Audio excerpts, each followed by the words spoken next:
যারা ওজন কমাতে চাচ্ছেন, চিয়া সিড অথবা চিয়া বীজ হতে পারে তাদের জন্য একটি আদর্শ খাবার, কারণ এতে রয়েছে প্রচুর পরিমাণে পুষ্টি উপাদান। এতে রয়েছে প্রোটিন, ভিটামিন সি, শর্করা, খাদ্য আমিষ, পটাশিয়াম, ম্যাগনেসিয়াম, সোডিয়াম, লিপিড, সম্পৃক্ত চর্বি, আরও কত কী। তবে মজার ব্যাপার হলো এতে ফ্যাট এবং কোলেস্ট্রল একেবারেই নেই। আসসালামু আলাইকুম, আমি আলকোফিয়া। আজকে আপনাদের সামনে নিয়ে এসেছি চিয়া পুডিং।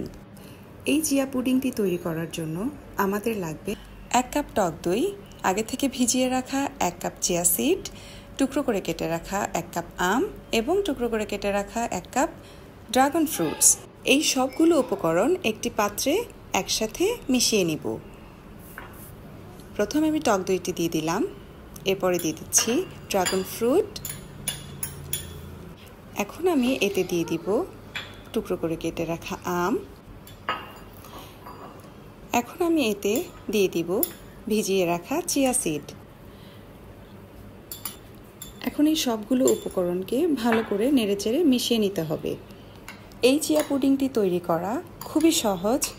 টক দই এবং চিয়া সিডের সাথে ঘরে থাকা যে কোনো ফল দিয়েই আপনি এই চিয়া পুডিংটি তৈরি করে খেতে পারবেন। এই চিয়া পুডিংটি আপনারা সকাল অথবা বিকেলের নাস্তায় অথবা রাতের খাবারের তালিকায়ও রাখতে পারেন।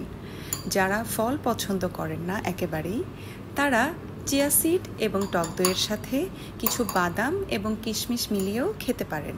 এই চিয়া পুডিংটি আমাদের দীর্ঘ সময় ক্ষুধার অনুভূতি থেকে বিরত রাখবে এবং আমরা যারা ভাবছি আমরা ওজন কমাবো তবে খুব মজার একটি খাবার খেয়ে, তাহলে তাদের জন্যই এই চিয়া পুডিং।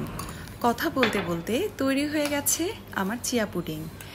এই চিয়া পুডিংটি অনায়াসে 2 জন শেয়ার করে খেতে পারবে।